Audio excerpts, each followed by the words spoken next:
There are cases that echo across generations, cases that leave behind a silence so heavy, so unsettling, that even time itself refuses to bury them.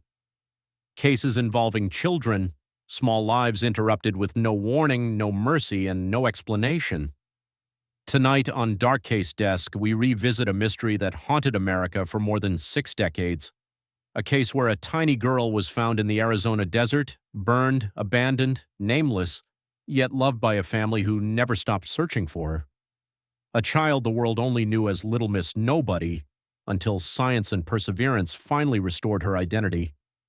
Before we begin, remember to like this video, leave a comment with your thoughts and theories, and hit the subscribe button to support the channel. Your engagement helps cases like this stay alive. The sun was rising over the barren stretch of desert outside Congress, Arizona, on a hot morning in late July of the year 1960. The creek beds were dry, the air already shimmering with heat, and the only sounds were the occasional rustle of wind sweeping across the sand. It was a place where people rarely passed through by foot. But on the morning of Sunday, July 31st of that year, a local schoolteacher walked this desolate area searching for interesting stones to take home for his garden. He carried a bag, a small hammer, and the quiet excitement of a collector hunting for something rare. But what he found that day was nothing he could have imagined. Lying in the sand, partly buried, was the small charred body of a little girl. She was dressed in red shorts, a blue button-up blouse, and sandals that looked unusual, as if they had once belonged to an adult and been cut down to fit her tiny feet. Her fingernails and toenails were painted in bright red polish. Her body had been burned, though investigators later determined she had likely died before being set alight. Her death was clearly a homicide, but there was no obvious cause. No bullet wounds, no knife punctures, no broken bones, just a small child discarded in the desert. Law enforcement from Yavapai County arrived quickly, followed by state investigators. They cordoned off Old Alamo Road and the surrounding wash, studying every footprint, every disturbance, every scrap of evidence. The little girl was estimated to be between 5 and 7 years old, standing around 3.5 to 4.5 feet tall, weighing somewhere between 50 and 60 pounds. She was white, with brown hair, though curiously some strands appeared tinted a reddish auburn. Her teeth were in remarkably good condition. Her small body had been dead for nearly 2 weeks by the time she was discovered. She had no clothing labels, no jewelry, no identification, no obvious trauma, no recognizable features after the burning, and no one in the area had reported a girl matching her description missing. For investigators, this was the beginning of a nightmare. Within hours, they discovered evidence suggesting someone had attempted to bury her twice. 2 shallow spots in the sand showed disturbed earth. Whoever killed her had tried, unsuccessfully, to dig a grave. Finally, in frustration or fear or urgency, the killer seemed to have simply abandoned her body on the creek bed, lit a fire, and fled. Tire tracks suggested the perpetrator had driven off Highway 93 and pulled down the dirt path before turning around and speeding off. Close to the body, investigators found adult shoe prints and a second set of small prints, likely made by a child wearing sandals. This suggested something chilling. The little girl may have walked to her final resting place alongside the person who killed her. Nearby was a bloodied, rusted knife, but nothing linked it firmly to her death. It was unclear whether it even belonged to the killer or was simply an object that had been discarded earlier by someone else. Within 24 hours, the local newspaper reported the story. A nameless girl found in the desert. No family, no clues, no answers. The community was horrified, and dozens of calls came in from people asking whether she could be a missing child from their town or state. Police worked through every lead, checking reports from Arizona, Nevada, California, New Mexico, and Utah. They interrogated known sexual offenders. They linked her case to several missing girls who resembled her general description. But the desert girl remained unidentified. It was then that the press gave her the name she would carry for more than 60 years, Little Miss Nobody. She was buried in a simple ceremony in Prescott, Arizona, A local church gathered funds for a small casket. Community members donated flowers. Strangers wept as the minister prayed for a little girl no one knew. Her gravestone did not bear her real name, only the date she was found and her tragic nickname. Over time, people left toys and stuffed animals beside her marker, hoping someday someone would claim her. But decades passed, families moved away, investigators retired, new cases replaced old ones, and Little Miss Nobody faded from public consciousness, though her file remained open. But while Arizona struggled to identify the child, another family in New Mexico was living through a different tragedy, a case that for many years no one realized was connected. Her name was Sharon Lee Gallegos. Sharon was born into a large, close-knit family living in the town of Alamogordo, New Mexico. There were financial struggles, and sometimes food stretched thin among all the mouths to feed, but Sharon's life was full of relatives, children, cousins, laughter, and play.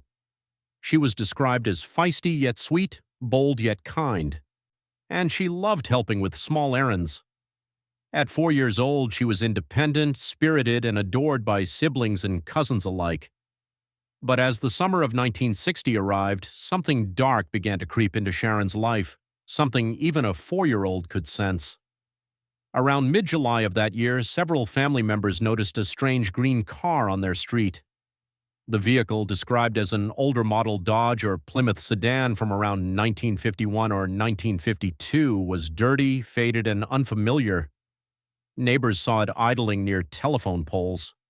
Others saw it driving slowly past the house, the female passenger staring out the window at the children playing. At one point, a woman from the car even knocked on a neighbor's door, asking questions specifically about the Gallegos family, how many children lived there, whether the mother worked, whether the family needed help, whether they might be looking for a job. She claimed she wanted to offer assistance. It was unusual, it was unsettling, and it was a lie. Around that same time, Sharon's behavior changed. Once happy to play outside or run errands for her mother, she suddenly became anxious. She refused to walk alone, even for short distances she had always handled confidently. When she saw the green sedan, she begged relatives to pick her up and carry her past it. Something about that car terrified her, though she could not articulate exactly what. Her family had no idea they were being watched. On July 21st of 1960, around 3 in the afternoon, Sharon went outside with her cousins to play in the alley behind the house. It was a typical summer afternoon, hot, bright, and busy. The cousins were laughing, jumping between patches of shade, and planning what game to play next. Then suddenly the green sedan rolled into the alley. A woman stepped out. She was described as short, heavyset, in her 30s, with dirty blonde hair and glasses. With her was a thin man, light-complexioned, sandy hair, long nose, probably in his 30s or 40s. The woman approached Sharon directly. She offered candy. She offered clothes. She smiled and beckoned. Sharon refused. Moments later, the woman grabbed her. Her cousins screamed. Sharon fought and cried. But the woman held on tightly, dragging the 4-year-old toward the car. The man opened the door and helped shove Sharon into the back seat. The sedan screeched away, tires spitting dust as it turned onto 5th Street and disappeared. Within minutes, the cousins ran to get Sharon's mother. Within an hour, police had erected roadblocks at the Texas-New Mexico state border. Vehicles matching the description were stopped and searched. Officers scoured nearby towns, but the green sedan and the couple inside were gone.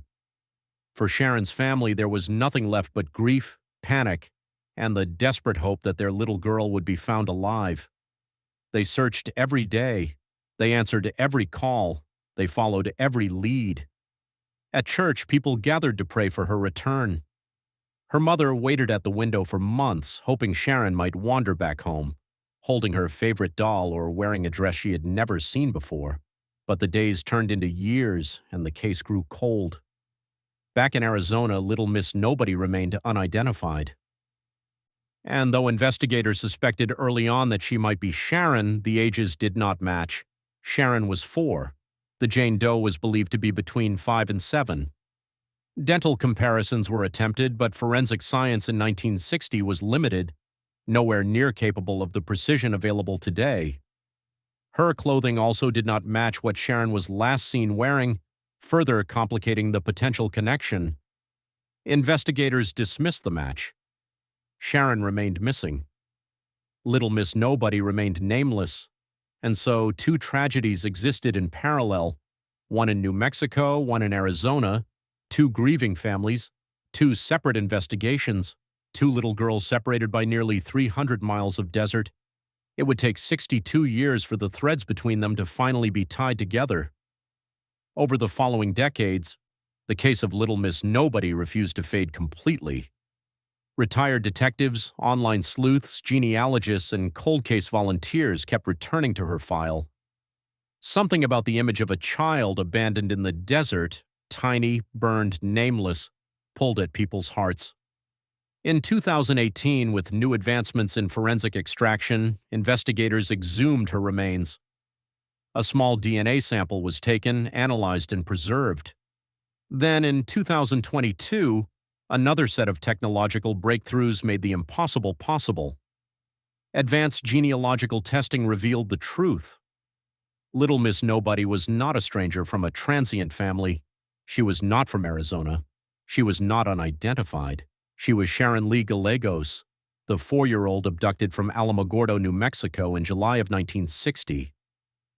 When the news broke on March 15th of 2022, journalists described it as one of the most emotional announcements they had ever witnessed.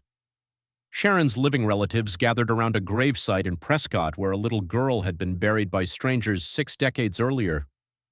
Her remains were moved and reburied beside her mother and grandmother. The stone that once called her Little Miss Nobody was replaced with her true name. After 62 years, a child stolen from her family had finally come home. But though her identity has been restored, her killer has never been found. Tonight we explore what happened to Sharon, not just the discovery of her remains, but the days before her abduction, the chilling behaviors of the couple who stalked her, and the unanswered questions that remain in one of America's most heartbreaking cold cases. If you're watching this on Darkcasedesk, don't forget to like, comment, and hit the subscribe button so more people can learn about Sharon's story. This is part 1. Continue to part 2 to dive deeper into the events that led up to her disappearance and the chilling evidence pointing to a targeted kidnapping that still defies explanation. The revelation that Little Miss Nobody was 4-year-old Sharon Lee Gallegos stunned both communities, the Arizona town that unknowingly laid her to rest, and the New Mexico family that mourned her disappearance for more than 6 decades. But to truly understand how the tragedy unfolded, we must step back into the small, sun-drenched streets of Alamogordo during the summer of 1960, before the abduction, before the desert, before the decades of silence. Only then does the full weight of the story come into focus. Alamogordo at the time was a growing desert town surrounded by mountains and military history. The air smelled of dust and dry mesquite. Children played barefoot on warm sidewalks, neighbors chattered across yards, and life was simple despite the economic hardships that affected many families. In the Gallegos household, those hardships were real, but so was the closeness. Sharon lived with her mother, 2 older siblings, her grandmother, and several extended family members. 4 of the children in the house were under the age of 10. It was loud, chaotic, and full of love. Sharon thrived in this environment. She was known for her sharp little personality, bold, curious, fearless in the way that only very young children can be. She had a quick smile, loved to tag along with older cousins, and often asked for small responsibilities. Running to the corner store, carrying notes, fetching items from neighbors. She enjoyed feeling helpful, and her family trusted her judgment. She was only 4, but she navigated her familiar streets with confidence, and then something changed. In the weeks leading up to her disappearance, a shadow began moving through the family's daily life, subtle at first, then unmistakable. It began with sightings of a strange vehicle, an old dark green sedan, dusty, worn, possibly from the early 1950s. The kind of car that didn't belong in that neighborhood and hadn't been seen there before. At first, no one thought much of it, but the car kept appearing. Sometimes it pulled over near the alley. Sometimes it lingered near a telephone pole. Sometimes it simply crawled along the curb at an unnerving, deliberate pace. Adults noticed it, children noticed it, and Sharon noticed it more than anyone. Each time the car drove by, she stiffened. When it slowed down, she hid behind family members. When it parked nearby, she refused to walk past it without being carried. Her fear was instinctive, the kind that a child can feel without fully understanding. Something about the car, or the people inside, or the way they watched, terrified her. Her mother, overwhelmed with the demands of parenting, cooking, cleaning, and working, did not immediately grasp the seriousness of Sharon's fear. After all, children are unpredictable. They have fleeting anxieties. They cling to adults without explanation. But as the days passed, the behavior persisted, and it became clear that something was very wrong. Meanwhile, the couple inside the green sedan escalated their presence. They began asking questions. Neighbors would later tell investigators about a woman who came to their door, claiming she was offering the Gallegos family a job opportunity. She asked about how many children lived in the house. She asked where the mother worked. She asked whether the family was struggling financially. Her tone was friendly, even helpful, but the interest was intrusive, specific, and unsettling. The woman did not ask about any other families, only the Gallegos household, only Sharon's family. Even more ominous were the reports from the church community. Family members recalled that on Sunday, July 17th of 1960, just a few days before the abduction, the green sedan appeared in the church parking lot shortly after the Gallegos family arrived for service. The couple inside watched them. They had 2 children in the back seat, 1 boy and 1 girl, suggesting they were a family, a harmless family. But their behavior was far from ordinary. Multiple witnesses recalled the woman asking about Sharon specifically. She wanted to know her name, her age, her mother's name, whether the family was financially stable. Why she was so interested in a 4-year-old they had never met remains a chilling, unanswered question. In the days that followed, Sharon's anxiety intensified. She refused errands she normally enjoyed. She asked to be held. She clung to adults when the green car appeared. Her reaction was not random, it was targeted fear. Somehow, in her young mind, she understood that danger was close, even if she could not articulate why. Then came the day everything changed. It was Thursday, July 21st of 1960. The heat was thick, baking the sidewalks and alleys behind the Gallegos home. Sharon was playing with 2 cousins in the narrow, dusty strip behind the house, laughing and chasing shadows like children everywhere. It was mid-afternoon, around 3 o'clock. The adults were busy inside, preparing food, cleaning, tending to the babies. Kids playing outside was nothing unusual. But then the green sedan appeared again. Witnesses later described how it pulled into the alley slowly, almost silently, as if the driver wanted to avoid attracting attention. The car rolled to a stop near the children. The door opened, and the woman stepped out. She matched every description given in the previous sightings. Short, heavy-set, in her 30s, dirty blonde hair, glasses, wearing ordinary clothing. Nothing about her appearance suggested violence. Nothing suggested she was capable of what came next. She approached Sharon with a smile, speaking softly, offering candy, offering clothing, making promises meant to coax and manipulate. Sharon refused. She stepped back. She tried to move toward her cousins, and then the woman lunged. She grabbed the child, pulling her forward with shocking strength. Sharon struggled, screamed, cried out. The cousins, frozen with fear, watched as the woman dragged her toward the car. The man threw open the door. Together, they forced Sharon inside. The girl continued to fight, small legs kicking, hands reaching desperately toward her cousins. But within seconds, the door slammed shut. The sedan accelerated, tires spitting dirt as it shot out of the alley. It turned onto 5th Street and vanished. The kidnapping took less than 1 minute. The cousins ran to get Sharon's mother. Police were called immediately. Officers rushed to roadblocks, scanning every vehicle even loosely resembling the green sedan. Hundreds of people in Alamogordo searched the streets, alleys, highways, and motels. But it was too late. The couple had planned this. They had watched the family. They had stalked Sharon. They knew the timing, the neighborhood, the escape routes. Within minutes of the abduction, they were already disappearing into the highways stretching toward the Arizona desert. Back in the Gallegos home, panic and grief erupted. The mother collapsed in tears. Family members ran door to door asking if anyone had seen the girl. Children cried as adults argued about where she might have been taken.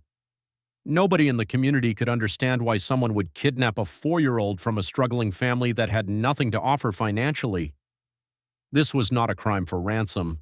This was targeted, personal, intentional. Investigators began piecing the events together. The couple had been watching Sharon for at least 2 weeks. They knew her routines. They knew the family's financial situation. They knew the layout of the neighborhood. They had asked questions. They had inserted themselves into the periphery of the Gallegos household like predators circling prey. The abduction had not been spontaneous. It was premeditated. Meanwhile, in Arizona, the discovery of the unidentified child would come 10 days later. A girl of similar age, similar size, similar hair color. The early theory that she might be Sharon was reasonable, but the forensic limitations of the 1960s made a positive identification impossible. The age estimates were off by 1 to 2 years. The clothing did not match. The timeline felt tight and uncertain. So investigators dismissed the connection, assuming Sharon must still be alive somewhere. But Sharon had been gone the moment the green sedan vanished. The question that haunts her case, and still haunts it today, is simple yet terrifying. Why did the couple want Sharon? What was their reason? Were they attempting to replace a lost child? Were they seeking a child to raise as their own? Were they involved in trafficking? Were they delusional? Were they motivated by jealousy, obsession, or mental instability? Or was the motive something darker, something that investigators have never uncovered? The evidence suggests the couple had fixated on Sharon specifically. They did not target another child at the church. They did not approach other families in the neighborhood. They asked about Sharon repeatedly. They attempted to learn personal information about the family. They stalked the street. They scouted the alley. And when they finally made their move, they executed the kidnapping with chilling precision. The following weeks were agonizing for the Gallegos family. Every day brought new rumors, new dead ends, false sightings, hopes raised and crushed. Sharon's mother barely slept. She cried constantly, clutching photographs of her daughter. Relatives stayed by her side, unwilling to leave her alone. At night, the mother kept the porch light on, hoping against all logic that Sharon might come home. But there was no homecoming. The connection between Sharon and the unidentified girl in Arizona would not be confirmed for more than 6 decades.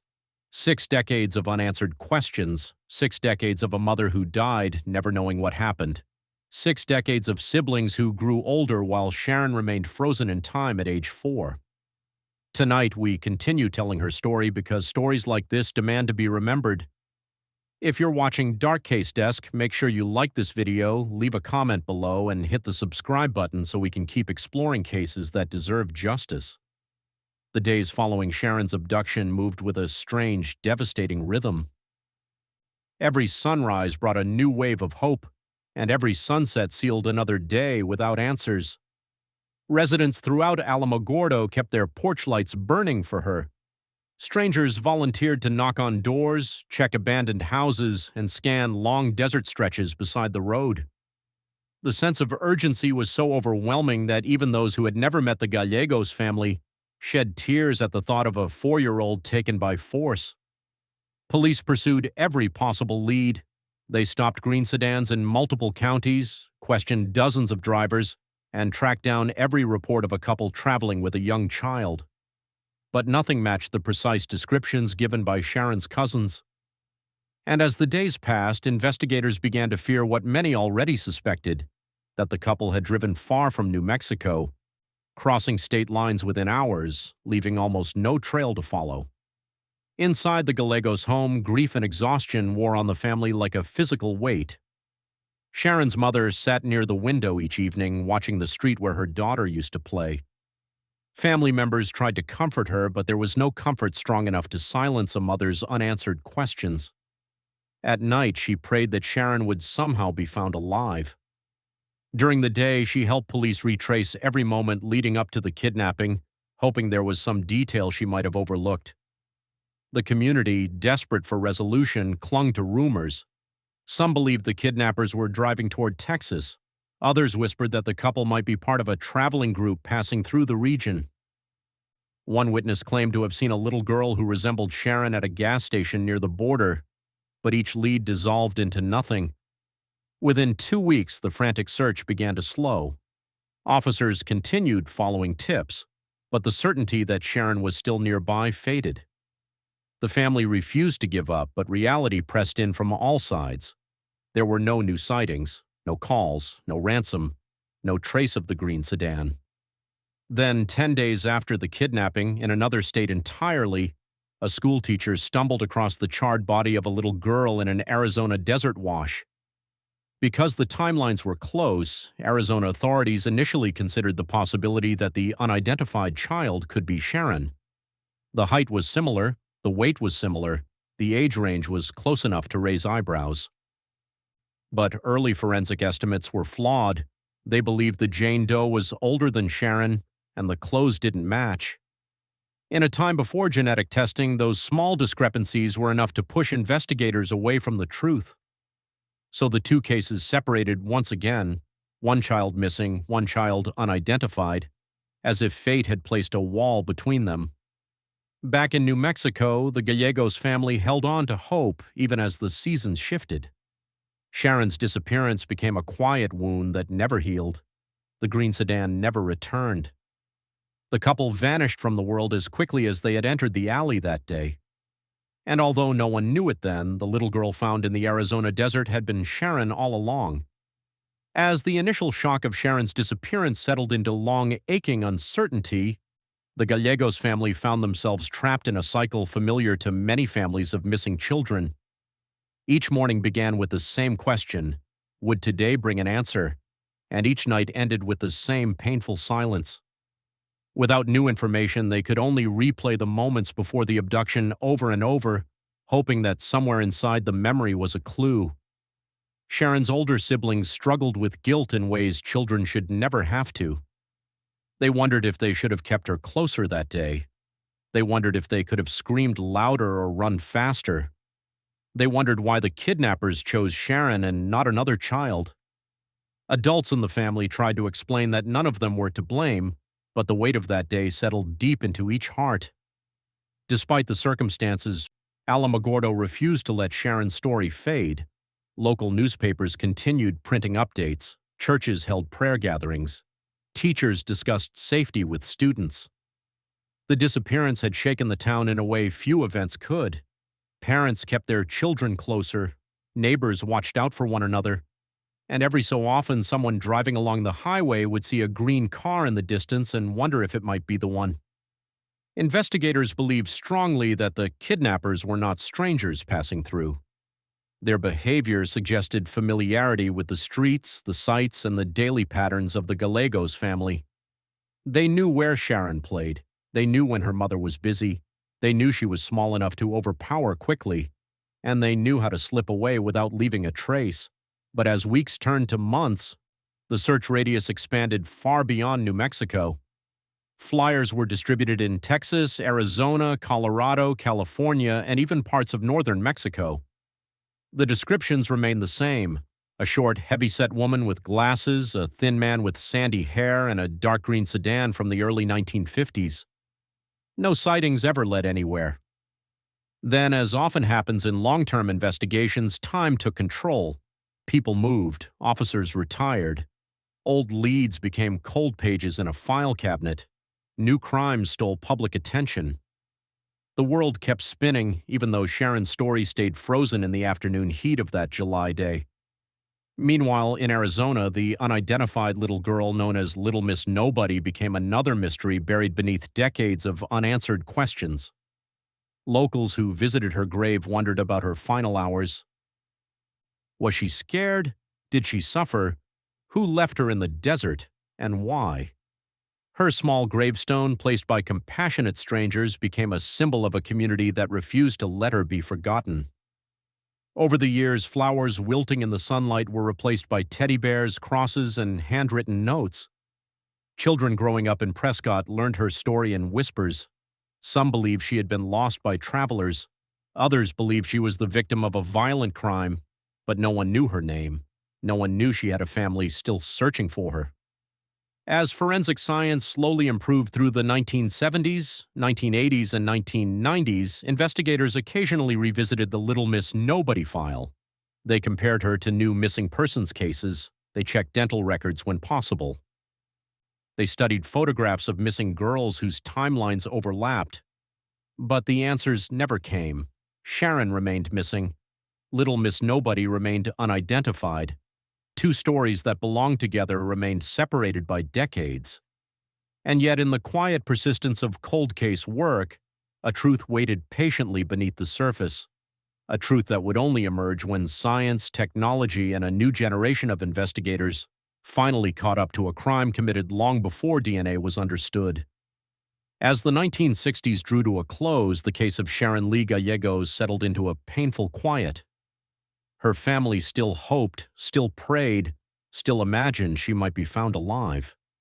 They clung to the belief that a child's spirit could survive unimaginable circumstances. Mothers do not let go easily, and Sharon's mother held on tighter than most. But each year that passed without a single promising lead created a deeper ache, a deeper emptiness that could not be filled by time or reason. Meanwhile, the small grave in Prescott, Arizona remained untouched. The girl buried there had no name, no relatives sitting beside her headstone, no photograph tucked beneath the soil. And yet she was not forgotten. Community members continued to tend to her resting place with a tenderness usually reserved for family. Local children grew up hearing about the tiny girl laid to rest by strangers. People left dolls and ribbons. Some whispered prayers. Others simply stood in silence, trying to imagine who she had been. Law enforcement records from those early years show brief flares of activity whenever a missing child from another state faintly resembled the girl in the Arizona desert. But without DNA or advanced forensic tools, investigators were left with guesswork. Height comparisons, dental similarities, age estimates, and clothing descriptions. It was easy for one detail to sway the entire investigation away from the truth. And the truth in this case was derailed early.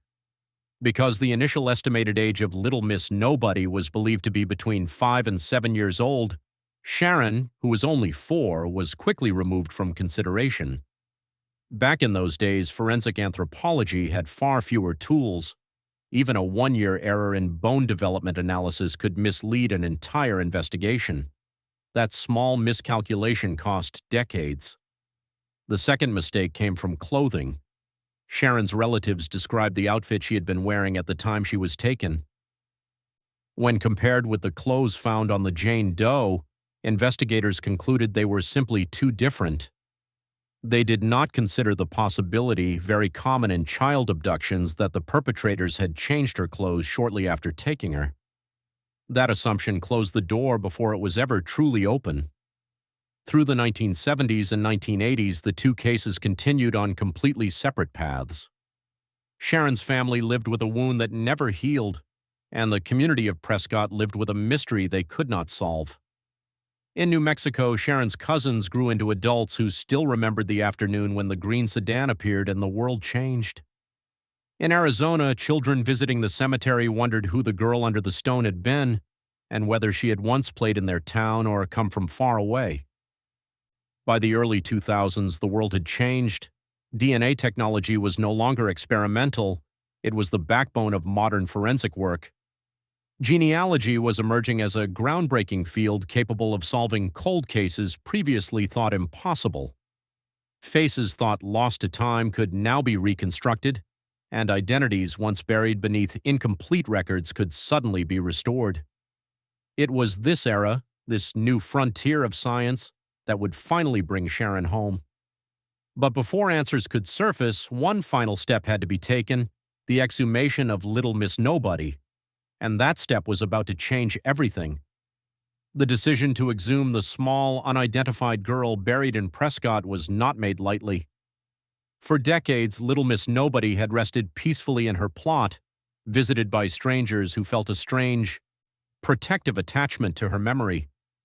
But by the year 2018, investigators knew that if they ever hoped to uncover her identity, modern science would require access to her remains.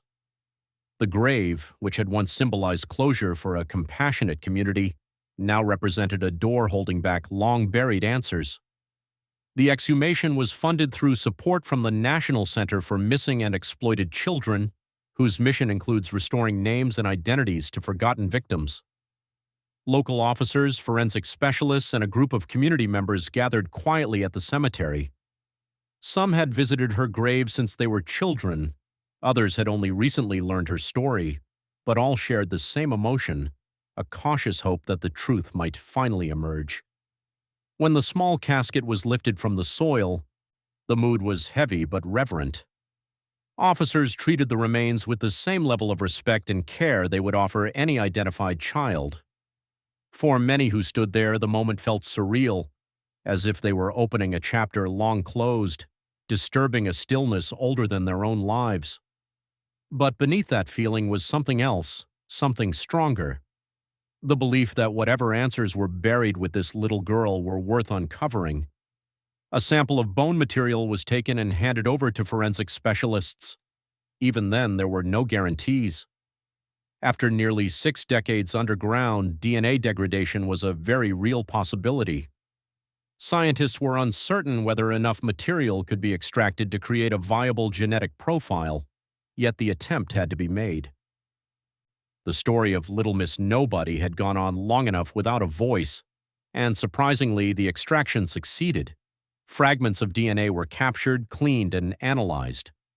Slowly, piece by piece, a genetic profile emerged, incomplete but promising.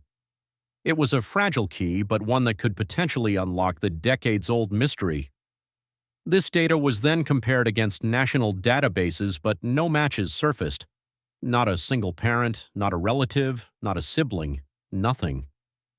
For a brief period, it felt as though history was repeating itself, another promising lead dissolving into yet another dead end. But then technology advanced again, rapidly, dramatically. By 2022, forensic genealogy had become one of the most powerful tools in modern cold case investigations.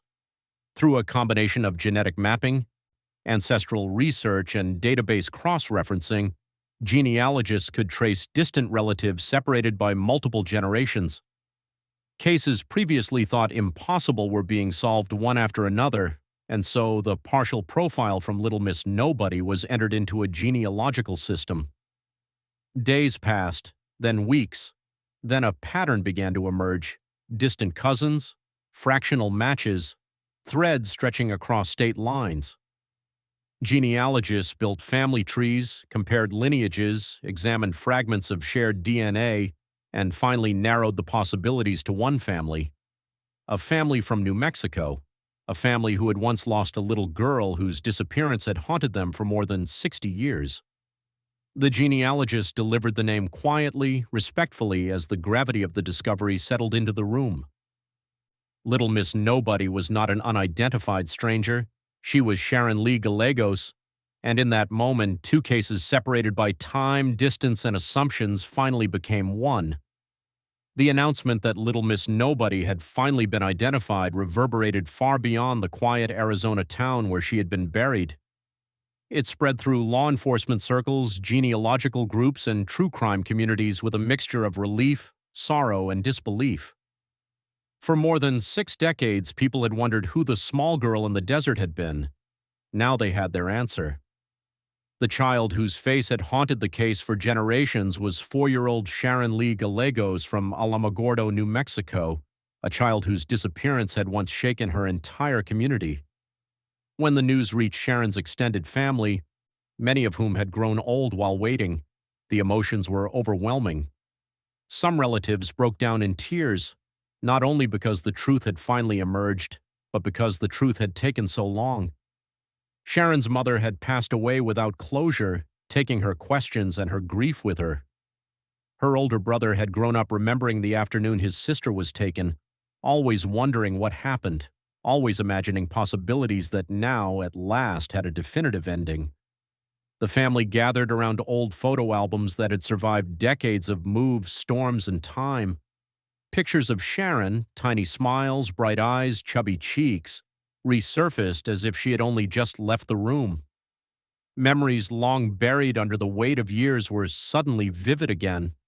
Some relatives recalled the fear she had shown toward the green sedan. Others remembered the panic when she did not come home. They spoke about her humor, her boldness, the way she laughed when playing with her cousins. For a moment, she was no longer a missing child frozen in a tragic headline. She was simply Sharon, the little girl they had loved. In Arizona, the community around her original burial site was equally affected. For them, Little Miss Nobody had become a symbol of compassion, mystery, and the hope that one day justice might be served. They had cared for her gravestone, left flowers, whispered prayers. And now they learned that the child they had watched over all those years had a name, a family, and a story far more complex and heartbreaking than anyone had imagined. A ceremony was held to honor Sharon. Her remains were moved from the cemetery in Prescott and reinterred beside her mother and grandmother, the people who had loved her most. The moment was intimate and solemn. Relatives placed flowers on the new grave, tracing the letters of her name carved into the stone. For the first time in more than 60 years, Sharon was exactly where she should have been, home. But the identification, as monumental as it was, opened a deeper question. Who were the couple who kidnapped her, and what had driven them to watch her, target her, and ultimately take her life? Investigators believed the kidnapping was carefully planned. The couple had observed the Gallegos family, followed them to church, knocked on neighbors' doors, and studied their routines. They were determined, methodical, and patient, and they knew exactly when to strike. The green sedan, the woman's probing questions, the man's distant stare. These details remained the only clues. No reliable suspects ever emerged, no credible confessions were recorded, and because the couple likely traveled through multiple states, their trail dissolved before law enforcement could catch up. Even now, their identities remain a mystery, and the motive behind Sharon's abduction remains one of the most haunting, unanswered questions in cold case history. In the years after Sharon's identification, investigators revisited every detail of her original disappearance with a renewed intensity.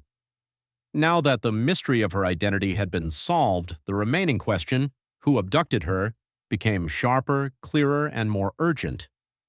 Yet the passage of more than 60 years created an almost impossible challenge. Witnesses had aged, many had passed away.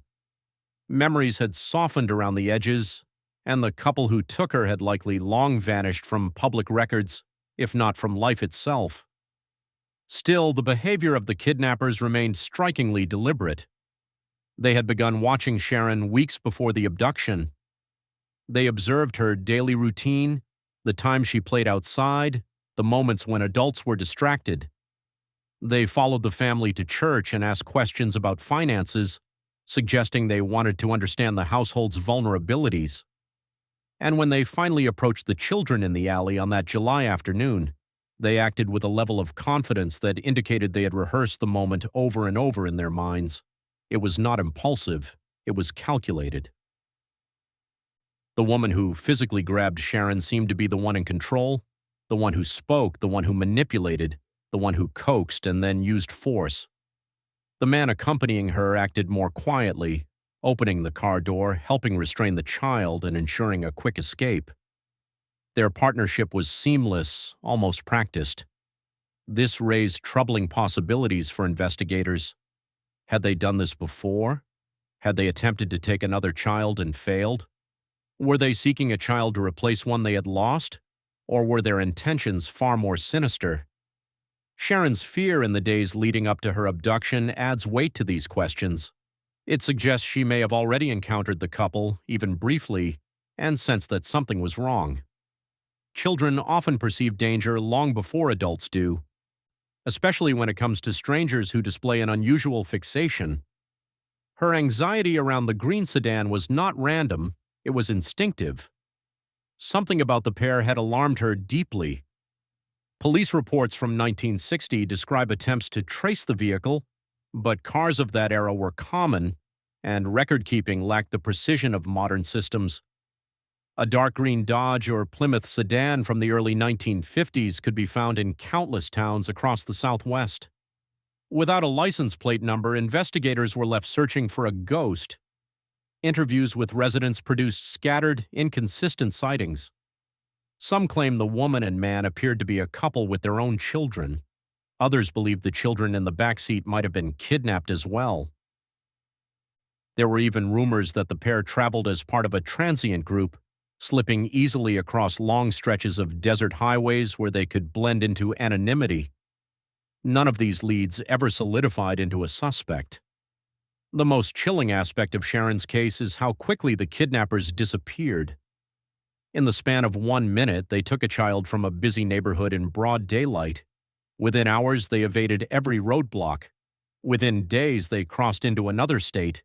And within weeks, the little girl they had taken was found in a remote Arizona wash, burned and buried. This precision suggests planning, familiarity with travel routes, and a boldness rarely seen in crimes involving such young victims.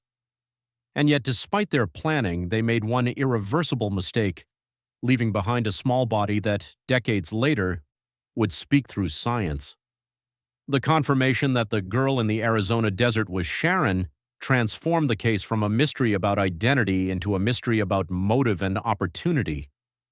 For a child barely 4 years old to be taken in broad daylight by two adults who had stalked her family for weeks suggests a level of determination that goes far beyond random violence.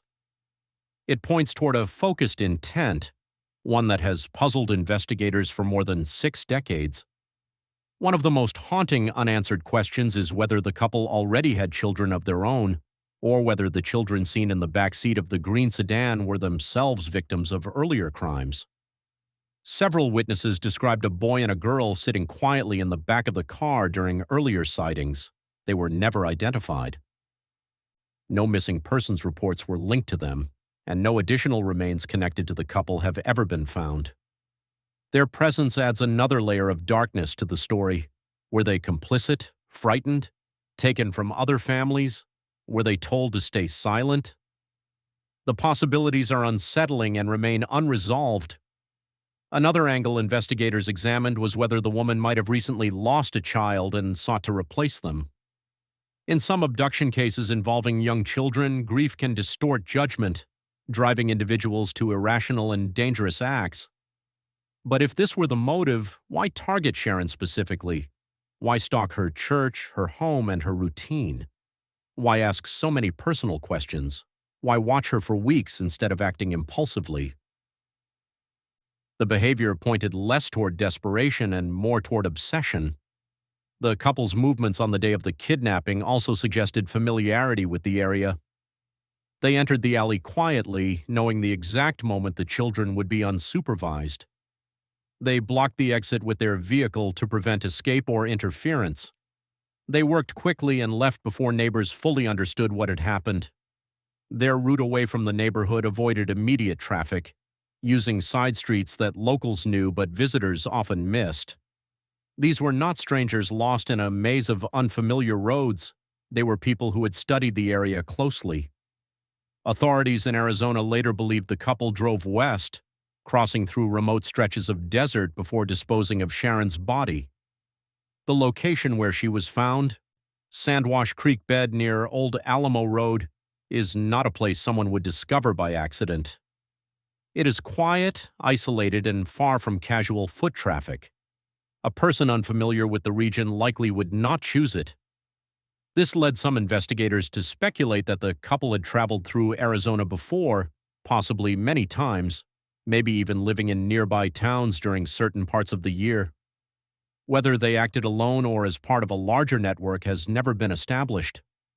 Some investigators considered the possibility of child trafficking rings in the Southwest during that era, but no evidence has ever connected the couple to organized criminal groups. Others believed the crime was personal, that the woman developed a fixation on Sharon after seeing her at church, but without additional leads, each theory remains speculative. What is certain is that the couple moved freely across state lines, used anonymity as a shield, and ultimately avoided every attempt to identify them. Their names have been lost to history, leaving behind only descriptions and questions. And at the center of all of it is the small, unassuming child they targeted with unwavering focus.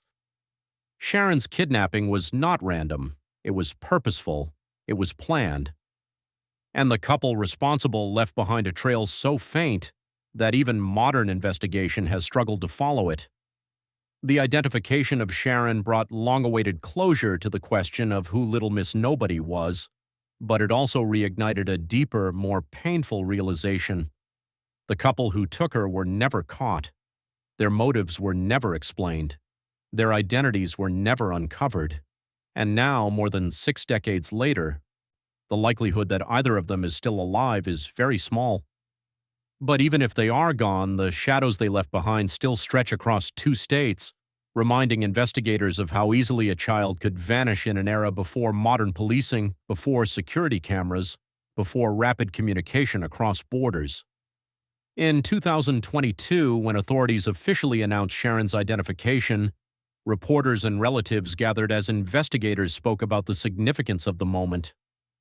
The sheriff's office described it as a full-circle victory, one that finally restored a missing child to her family and gave a voice to the tiny girl buried by strangers so long ago. The genealogists who worked on the case described the process as delicate and emotionally heavy. They had spent countless hours building family trees, sorting distant matches, cross-checking generations, and confirming details until one name rose above all others: Sharon Lee Gallegos. During the announcement, an enlarged photograph of Sharon stood beside the podium. The image showed a lively 4-year-old, smiling in a way that seemed to radiate warmth. For many in the room, seeing her face, not as the anonymous Jane Doe from Arizona, but as a real child with a real family, was the moment when the weight of the story truly settled. She had been loved, she had been missed, she had been searched for, and now finally she had been found. One of the most heartbreaking realities of the identification was the knowledge that Sharon's mother did not live to learn the truth. She had died still wondering whether her daughter might be alive somewhere, still hoping for the miracle that never came. For years, she lit candles, prayed, and kept Sharon's belongings tucked safely away. The yearning of a mother who loses a child never fully subsides, and the absence of answers only deepens the wound. When her relatives learned the truth in 2022, many expressed both relief and sorrow: relief that Sharon had been identified, sorrow that her mother never heard the words herself. Yet, even in the ache of that realization, the identification brought a sense of unity between the two communities that had unknowingly shared the same child.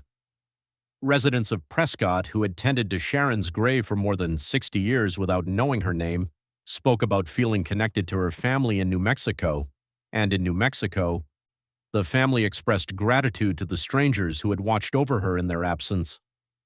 2 states linked by tragedy now became linked by closure. After the announcement, her remains were carefully transported to New Mexico, where a private ceremony was held. The service was small, quiet, loving, intimate. Relatives placed flowers in soft colors beside the new headstone etched with her name. Some whispered prayers, others cried silently. A few spoke about memories from childhood, describing how Sharon used to laugh or run or hold a doll with a fierce protectiveness that only small children possess. These moments, long hidden behind decades of pain, were now spoken aloud with tenderness. Though her story had been one of loss, confusion, and mystery, Sharon was finally laid to rest with dignity. She was back with the family she belonged to. She was no longer a nameless girl in a desert. She was no longer Little Miss Nobody. She was Sharon. Even after Sharon was finally identified, investigators emphasized that the case was not closed. The question that remained, and the one that still fuels quiet discussions among cold case analysts, is whether the couple who abducted her can ever be identified. Though many decades have passed, investigators believe that understanding their motives and uncovering their identities still matters. It matters for justice, it matters for history, and it matters because crimes against children should never simply slip into silence. The original witness descriptions, though brief, provide a starting point. The woman was short, heavyset, possibly in her early to mid-30s, with dirty blonde hair and glasses. The man was thin, light-complexioned, with a long nose and straight sandy hair, likely around the same age. They traveled in a dark green sedan, a Dodge or Plymouth model from the early 1950s. These details were widely circulated at the time, but no matching pair were ever located. Not a single arrest was made that resembled them. No couple fled a town suddenly. No suspicious individuals in surrounding states were ever confirmed. To some investigators, this absence of leads suggests the couple may not have lived in Alamogordo at all. They may have been passing through, possibly living a transient lifestyle, moving from state to state in search of temporary work or anonymity. In that era, before digital tracking and license plate registries, people could live entirely off the grid with very little effort. A green sedan with no distinctive markings would have blended easily into the landscape of the Southwest, where highways stretched endlessly across deserts and small towns had minimal traffic enforcement. Still, the deliberate stalking behavior suggests the couple stayed in the area long enough to watch the Gallegos family carefully. It is possible they lived in a nearby town or a temporary rental. They may have been seasonal laborers or travelers who spent brief periods in one place before moving on. Their movements were smooth, quiet, and untraceable, the hallmarks of individuals accustomed to staying unnoticed. Some criminologists studying the case have also raised the possibility that the couple might have changed their appearances soon after the abduction. A simple haircut, a new pair of glasses, or a different style of clothing could easily erase the limited descriptions witnesses had given. And because the abduction attracted local attention, it is likely the couple disposed of the car shortly afterward, further dissolving the trail. But the most haunting possibility is that this was not the first time they targeted a child. Their behavior, studying a family, approaching neighbors, asking about finances, watching routines, mirrors the predatory pattern seen in several other mid-20th century abduction cases.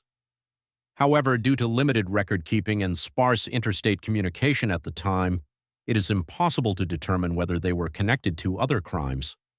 If they continued this pattern elsewhere, their victims might remain unidentified to this day. The devastation they left behind was permanent. Sharon's cousins grew older, carrying the memory of that afternoon in the alley like a quiet shadow in the back of their minds. Several relatives admitted that for years they struggled to walk past green cars without feeling a surge of fear or anger. Others said that the sound of screeching tires or the sight of strangers observing children at play stirred images from July of 1960, images they wanted desperately to forget but never fully could. And yet, despite the trauma, the family held firmly to one belief, that Sharon deserved to be found, to be named, and to be honored. They never abandoned that hope, even when years rolled into decades. And when the truth finally surfaced in 2022, it brought with it the first sense of peace their family had felt since the day she disappeared. The confirmation of Sharon's identity did more than close a chapter. It reopened an investigation that had been dormant for generations. Modern detectives, genealogists, and crime analysts began examining the case through the lens of 21st century tools, searching for anything that earlier investigators might have missed. They re-examined interviews, compared timelines, and traced vehicle registrations from the 1950s and early 1960s. They reviewed archived police logs from surrounding states in the days after the kidnapping, hoping that some overlooked interaction, a traffic stop, a motel check-in, a minor disturbance, might now carry new significance. But time is both a witness and a thief. Records from that era were incomplete, and many had deteriorated or vanished after decades of filing transitions, relocations, and departmental reorganizations. Witnesses who were adults in 1960 had long passed away. Children who once played with Sharon were elderly, their memories softened by the passage of time. The descriptions of the couple, once sharp, once vivid, now lived only in recollections pieced together across decades. Detectives studying the abduction today often say that the key to understanding the crime lies in the days leading up to it. The couple did not simply stumble across Sharon. They watched her. They followed her family. They approached neighbors with questions that were far too specific to be coincidence. Whoever they were, they saw something in Sharon that made them fixate on her. And whatever their motive was, it was strong enough to drive them across state lines and through remote desert roads. Some forensic psychologists believe the woman played the dominant role. The fact that she was the one to approach the children, the one who grabbed Sharon, and the one who engaged the community suggests she may have been the driving force behind the crime.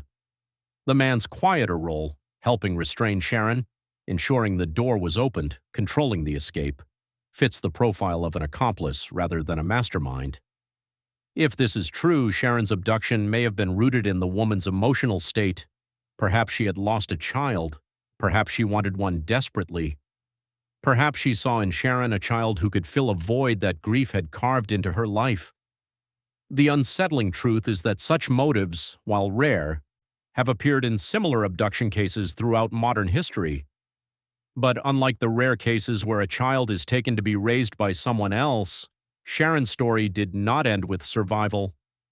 It ended in a remote Arizona wash, far from her home, far from her family, and far from the life she deserved. The manner in which her body was found indicates another troubling detail. The couple may have panicked. Investigators believe they attempted to bury her at least twice, judging by the disturbed ground and shallow pits near the site. When the soil proved too hard, they opted for fire instead, possibly in an attempt to obscure her identity. But the decision to use fire also suggests urgency, an attempt to erase evidence quickly before moving on. Why they abandoned her remains without completing a burial remains unknown. It may have been fear of being caught. It may have been exhaustion. It may have been a realization that their plan, whatever it was, had gone hopelessly wrong. But ultimately, their attempt to hide the crime failed. The desert preserved her long enough for science, decades later, to identify her. Sharon's story serves as a reminder that even when criminals believe they have erased all evidence, the truth has a way of resurfacing. It may take years, it may take generations. But one day, somewhere, the story resurfaces, and the victim's voice returns. In the wake of Sharon's identification, the story reached countless people who had never heard her name before. News outlets across the country reported the breakthrough, describing it as both heartbreaking and historic. Online communities shared her picture, repeating the details of her disappearance as if speaking her name aloud could somehow make up for all the years she went without one. For many, the story resonated deeply because it reflected the ultimate fear of any parent, the loss of a child combined with the agony of never knowing what happened.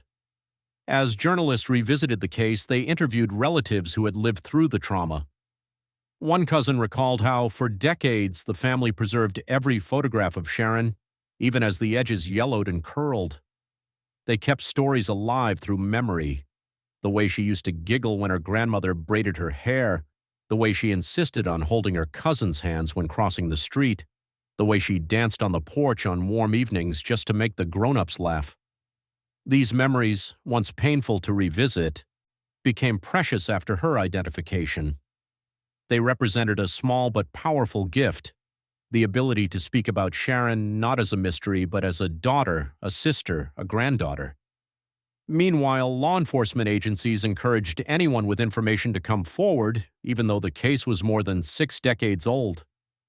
They explained that cold cases sometimes break open not because of new evidence, but because someone, somewhere, finally decides to talk.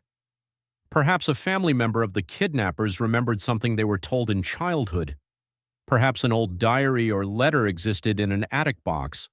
Perhaps someone had witnessed the couple traveling through Arizona in 1960 without realizing the significance. These possibilities, though faint, were enough to keep the investigation open. In both states, the community response was profound. In Prescott, people who had visited Little Miss Nobody's grave for years left new flowers, now with her true name. Families who had once told their children the story of the unidentified girl now told them the story of Sharon. In Alamogordo, residents who were children during the 1960s expressed relief that the girl whose disappearance had haunted their town was finally brought home. Churches spoke her name in prayers again. Elderly neighbors who had moved away long ago reached out to relatives just to share memories. For a case so filled with sadness, the identification also brought something rare: unity. Two communities separated by nearly 300 miles came together in grief, compassion, and respect for a child they had both carried in different ways. Arizona had protected her memory. New Mexico had protected her love. Now, at last, her story belonged wholly to both. But even with the closure, Sharon's case stands as a reminder of how fragile life can be and how one moment can change the course of history for an entire family. It highlights the importance of modern forensic science, the power of perseverance, and the deep human need to restore identity to the lost. Most of all, it honors a 4-year-old girl whose life was stolen but whose name, after so many years, was finally returned. As we close this episode of Dark Case Desk, remember that justice does not always come in the form of handcuffs or confessions. Sometimes justice comes simply by giving a child her name back. Sometimes justice is remembrance. If you're watching tonight, please like this video, leave a comment with your thoughts and theories, and hit the subscribe button so stories like Sharon's are never forgotten. Your support keeps these cases alive. Sharon Lee Gallegos lived, she was loved, and now, because the world finally knows her name, she will never again be Little Miss Nobody.